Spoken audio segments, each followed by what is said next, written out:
Okay, so this is lecture third on work पर energy और आज का हमारा टॉपिक है conservative and non conservative forces. ठीक है, तो सबसे पहले कंजर्वेटिव फोर्सेस। कंजर्वेटिव फोर्सेस क्या होती हैं? A force is said to be conservative if work done by or against that force in moving a body depends only on the initial and final position and not on the path. एक force उसको हम conservative कब बोलते हैं? जब work done by or against that force, ठीक है, वो क्या हो, it does not depend on the path, it only depends on the initial and final position. For example, ये दो पॉइंट्स हैं आपके ए एंड बी। ठीक है, मैंने तीन पाथ्स लिए, एक ये पहला पाथ इस तरीके से लिया, दूसरा इस तरीके से स्ट्रेट पाथ लिया एंड तीसरा ऐसे कर्व करके लिया। ठीक है, फाइनल पॉइंट सेम है और जो फोर्स है वो कंजर्वेटिव है, तो वर्क डन तीनों में क्या होगा? सेम होगा। इसका मतलब work done by 1 is equals to work done by 2 and equals to work done by 3। ठीक है, समझ आ गई ये बात? इसका मतलब है अगर मुझे इस ऑब्जेक्ट को इस पॉइंट से इस पॉइंट लेके जाना है, अब फर्क नहीं पड़ता है कि भाई हम इस रूट से जाएं या फिर इस रूट से जाएं, इस रूट से जाएं, किसी भी रूट से जाएं, जब तक हमारा इनिशियल और फाइनल पॉइंट सेम है और हम जो फोर्स के लिए वर्क काउंट कर रहे हैं, वर्क मेजर कर रहे हैं, वो क्या है? Conservative. So now example of conservative forces. ऐसी कौन सी फोर्सेस होती हैं जो कंजर्वेटिव होती हैं? मतलब work done bye those forces does not depend on the path but only on the initial and final position. ऐसी फोर्सेस होती हैं आपकी gravitational force, electrostatic force, magnetic force, spring force. ये सारी फोर्सेस आप पढ़ चुके हो और ये सारी जो एग्जाम्पल्स हैं वो कौन से फोर्स के एग्जाम्पल्स हैं? Conservative force. ठीक है, सो show that gravitational force is conservative. ठीक है, तो हम शो करते हैं कि ग्रेविटेशनल फोर्स कंजर्वेटिव है। इसका मतलब क्या है कि हमें ये शो करना है कि अगर हम किसी ऑब्जेक्ट को एक पोजीशन से दूसरी पोजीशन लेके जा रहे हैं तो हम कोई सा भी पाथ चूज करें, वर्क डन हमेशा सेम आएगा। Okay, so we'll calculate work done against gravitational force. मैंने क्या बोला था? जो भी फोर्स है, work done by that force और अगेंस्ट दैट फोर्स, उसी की डायरेक्शन में करो या उसकी ऑपोजिट डायरेक्शन में करो, दोनों में ये चीज़ अप्लाई होती है। ठीक है, so we are calculating the work done against gravitational force in moving a body of mass m through two paths as shown in the figure। अब दो paths ले रहे हैं, तो देखो ये एक ब्लॉक रखा है मास m का, इसको हम ऊपर की तरफ लेके जा रहे हैं a से c। तो दो पाथ्स हो सकते हैं, एक तो a से c डायरेक्टली ले जाओ, दूसरा पाथ हम लेंगे कि पहले वो a से b जा रहा है और फिर b से c जा रहा है। तो हम दो पाथ्स ले रहे हैं और दोनों पाथ्स में क्या होगा? वर्क डन जो आएगा वो सेम आएगा। ठीक है, तो अभी तो सिर्फ फर्स्ट पाथ देखो। फर्स्ट पाथ है आपका ए से सी। अब आपको पता है जो ग्रेविटेशनल फोर्स है वो नीचे की डायरेक्शन में लग रही है, यानी एम जी। आपका डिस्प्लेसमेंट हो रहा है इस डायरेक्शन में, तो वर्क डन आपको पता है it is F dot S.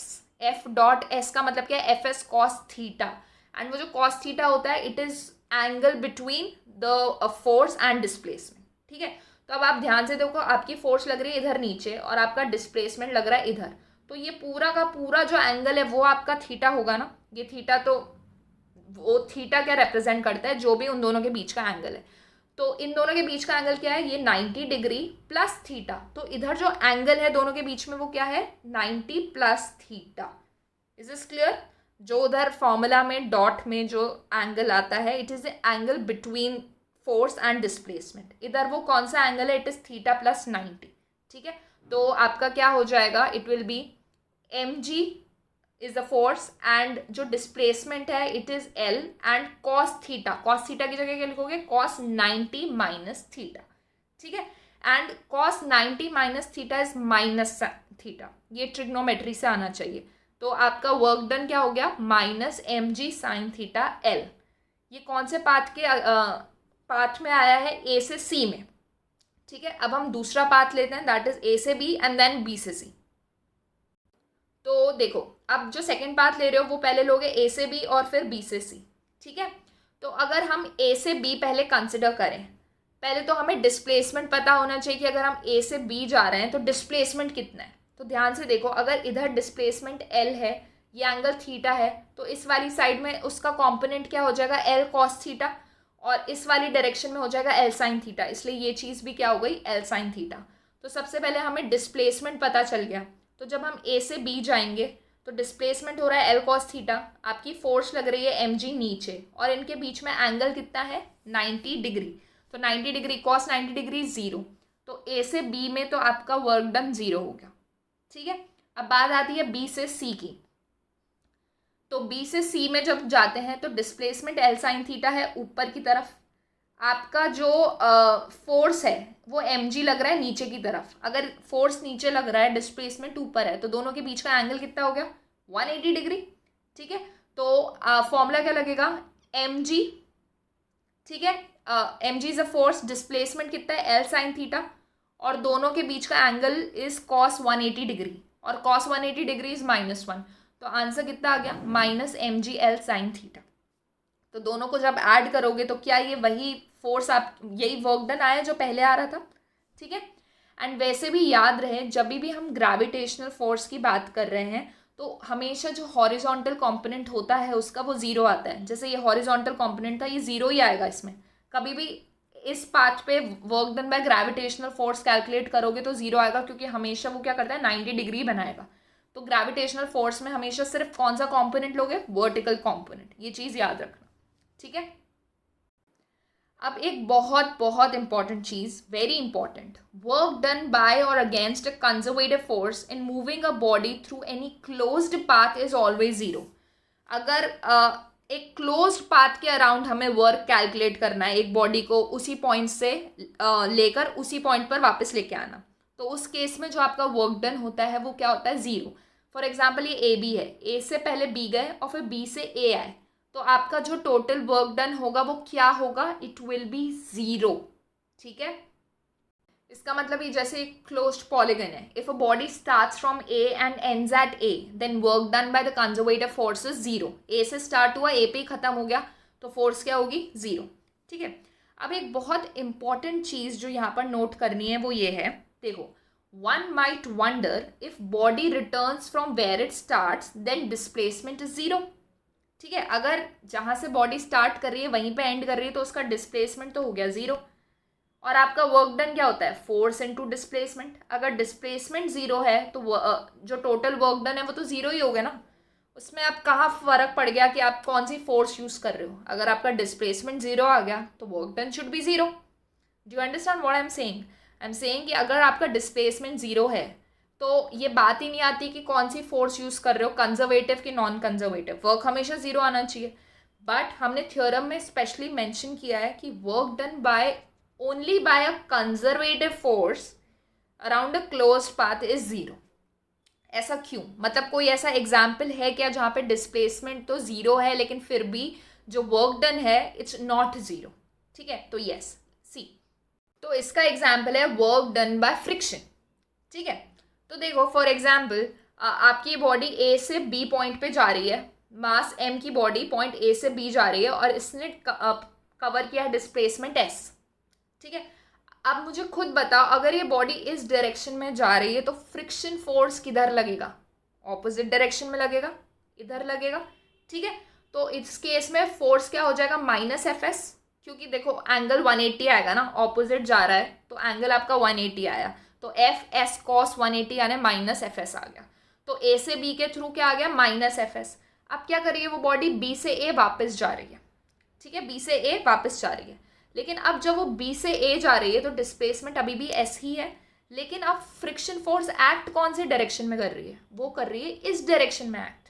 ठीक है, तो अगेन जब वर्क कैलकुलेट करोगे तो वो -Fs ही आएगा। सो टोटल वर्क डन कितना हो जाएगा -2Fs एंड ना कि 0। और ऐसा क्यों हुआ, because frictional force was not a conservative force, ये एक नॉन कंजर्वेटिव फोर्स होती है। समझ आ गया? इसलिए मैंने बोला था कि अगर work done by conservative force निकाल रहे हो अराउंड अ क्लोज्ड पाथ तब 0 आ रही है।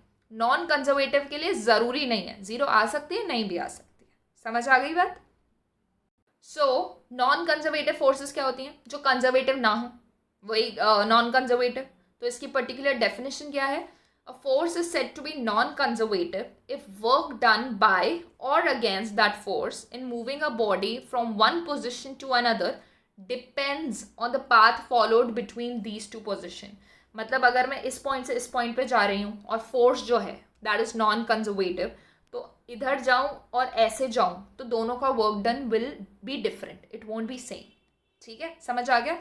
जब वर्क का इंट्रोडक्शन मैंने दिया था तब मैंने बताया था कि इंपॉर्टेंट चीज़ है work is equals to force dot displacement में कि कौन सी फोर्स की आप बात कर रहे हो, वो फोर्स मेंशन करना बहुत इंपॉर्टेंट है। ठीक है, तो डिपेंड करता है कि कौन सी फोर्स ले रहे हो। Okay, so work done by or against a non conservative force over a closed path need not be zero.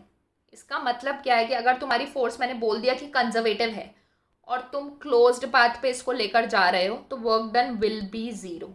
लेकिन इसका कॉन्वर्स ज़रूरी नहीं है, मतलब ऐसा नहीं है कि वर्क डन अगर मैंने बोल दिया ज़ीरो है तो जो फोर्स है वो तुम्हारी कंजर्वेटिव ही होगी, ऐसा बिल्कुल भी ज़रूरी नहीं है। ठीक है, so the next thing is to check whether force is conservative और नॉट। अब जैसे हमें ये तो पता चल गया कि फोर्स, ग्रेविटेशनल फोर्स जो होती है that is conservative, frictional force is non conservative.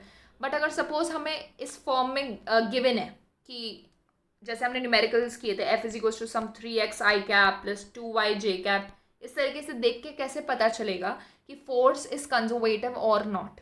ठीक है, तो इसको चेक करने का क्या तरीका है, सबसे पहले जो भी आपको फोर्स गिवन है उसको इस तरीके से लिख दो, F S I cap plus F Y J cap plus F Z K cap, इस फॉर्म में लिख दो। जैसे अगर ये आपकी फोर्स है तो ये आपका एफ एक्स है, ये आपका एफ वाई है। ठीक है, एंड एफ जेड इस केस में ज़ीरो है। तो पहले फोर्स को कैसे लिखोगे, F x I cap plus F Y J cap plus F Z K cap. ठीक है, अब आपको चेक करना है, तो देखो इसको चेक करने का क्या तरीका, पेयर्स में काम करेंगे हम। तो सबसे पहले ये दोनों ले लो। ठीक है, अगर मैं एफ एक्स को वाई के टर्म्स में डिफ्रेंशिएट करूं और एफ वाई को एक्स के टर्म्स में डिफ्रेंशिएट करूं तो इक्वल आने चाहिए। ठीक है, तो इसको लिखते कैसे हैं, ये पार्शियल डिफ्रेंशिएशन होता है जो आप आगे पढ़ोगे। So del F X by del Y, इस एफ एक्स को हम वाई के रिस्पेक्ट में डिफ्रेंशिएट कर रहे हैं और इस एफ वाई को एक्स के रिस्पेक्ट में डिफ्रेंशिएट कर रहे हैं तो इक्वल आना चाहिए। उसी तरीके से अगर हम ये और ये ले लें तो एफ एक्स को जब जेड के रिस्पेक्ट में डिफ्रेंशिएट करोगे और एफ जेड को जब एक्स के रिस्पेक्ट में डिफ्रेंशिएट करोगे तो इक्वल आने चाहिए। एंड सिमिलरली जो आपका बाकी पेयर बच गया, ये वाला कौन सा बचा आपका, ये, तो एफ वाई को जब जेड के टर्म्स में डिफ्रेंशिएट करोगे और एफ जेड को जब वाई के रिस्पेक्ट में डिफ्रेंशिएट करोगे तो इक्वल आना चाहिए। ठीक है, अब ये जो पार्शियल डिफ्रेंशिएशन है उसका मैं थोड़ा सा मतलब बता देती हूँ। सपोज आपका कुछ है एक्स वाई स्क्वायर, आपको डिफ्रेंशिएट करना है विद रिस्पेक्ट टू एक्स के रिस्पेक्ट में डिफ्रेंशिएट करना है ना, तो बाकी जो भी चीज़ होगी वो इधर कांस्टेंट होगी। मतलब वाई स्क्वायर को आप कांस्टेंट की तरह ट्रीट करोगे और एक्स का डिफ्रेंशिएशन होता है 1, तो इसका डिफ्रेंशिएशन क्या हो जाएगा, वाई स्क्वायर। और अगर आपको सेम क्वांटिटी को यानी एक्स वाई स्क्वायर को ही वाई के टर्म्स में डिफ्रेंशिएट करना है तो क्या करोगे, एक्स को कांस्टेंट की तरह ट्रीट करोगे और वाई स्क्वायर का डिफ्रेंशिएशन क्या हो जाएगा, 2y। ये तरीका होता है करने का। ठीक है, तो इसी बेसिस पे हम एग्जाम्पल करते हैं। If force is given by X I cap plus Y J cap, check whether the force is conservative और नॉट। ठीक है, तो मैंने बोला सबसे पहले उसे एफ एक्स एफ वाई और एफ जेड के टर्म्स में लिखो। तो एफ एक्स इधर कितना है एक्स, एफ वाई कितना है वाई एंड एफ जेड कितना है 0। ठीक है, तो सबसे पहले हम इन दोनों का पेयर ले लेते हैं। तो इस चीज़ को y के टर्म्स में डिफ्रेंशिएट करोगे और इस चीज़ को x के टर्म्स में डिफ्रेंशिएट करोगे और चेक करोगे कि वो इक्वल है कि नहीं। तो जब इसको y के टर्म्स में डिफ्रेंशिएट करोगे तो 0 आएगा क्योंकि y है ही नहीं वहाँ पे। ठीक है, और इसको x के टर्म्स में डिफ्रेंशिएट करोगे तब भी 0 आएगा क्योंकि x है ही नहीं, तो ये चीज़ तो 0 आ गई।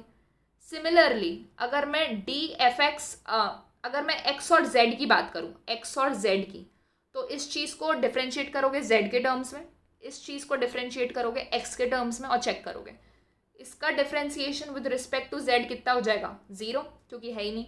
एंड डिफ्रेंशिएशन ऑफ 0 तो किसी के भी रिस्पेक्ट में करो 0 ही आएगा। ठीक है, similarly for the rest of 2, तो सारे आपके रेशियोज कितने आ गए, 0 आ गए।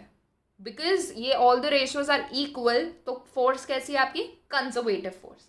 ठीक है, तो अब क्वेश्चन आ सकते हैं कि अगर ये फोर्स मुझे कैलकुलेट करना है, ये एक सर्कुलर पाथ के अराउंड एक बॉडी मूव कर रही है और work done by this force we have to calculate, तो सीधा सीधा आंसर कितना हो जाएगा, 0। क्यों, क्योंकि फोर्स तुमने निकाल दिया, इट इज कंजर्वेटिव और जो पाथ है वो क्लोज है और हमें पता है कि अगर फोर्स कंजर्वेटिव होती है और पाथ क्लोज होता है तो work done by that particular force is 0। ठीक है, एक और क्वेश्चन कर लेते हैं। अब तुम्हारी फोर्स है X square Y, Y Z J cap and Y K cap. तो मुझे बताओ एफ एक्स तुम्हारा एक्स स्क्वायर वाई हो गया, एफ वाई वाई जेड हो गया, और एफ जेड क्या हो गया, वाई। तो अभी हम जिस तरीके से पेयर बना के किया था वैसे करना है। अगर हम ये दोनों देखें तो एफ एक्स को वाई के रिस्पेक्ट में डिफ्रेंशिएट करोगे, एक्स स्क्वायर वाई को डिफ्रेंशिएट करोगे वाई के रिस्पेक्ट में, तो क्या आ जाएगा, एक्स स्क्वायर आ जाएगा। और इस चीज़ को एक्स के रिस्पेक्ट में डिफ्रेंशिएट करोगे तो 0 आएगा, क्योंकि एक्स का टर्म ही नहीं है। ठीक है, अब ये तुम्हारा फर्स्ट रेशो ही इक्वल नहीं आ रहा, फर्स्ट रेशो ही इक्वल नहीं आ रहा, तो आगे चेक करने की ज़रूरत ही नहीं है, क्योंकि तीनों इक्वल आने चाहिए। एक भी अगर इक्वल नहीं आया तो कोई फ़र्क नहीं पड़ता। ठीक है, आगे सॉल्व करने की ज़रूरत नहीं है। आगे अगर देखोगे भी तो कैसे होगा, तुम्हारा F Y and F Z ले लेते हैं। तो एफ वाई को किसके टर्म में डिफ्रेंशिएट करोगे, जेड के टर्म में। तो वाई जेड का differentiation in terms of Z कितना हो गया, वाई। और एफ जेड का differentiation in terms of Y कितना हो गया, 1। इसका 1 हो गया। क्या Y is equal to 1, no, Y is also not equal to 1। Similarly तीसरे पेयर के लिए भी चेक कर सकते हो। ठीक है,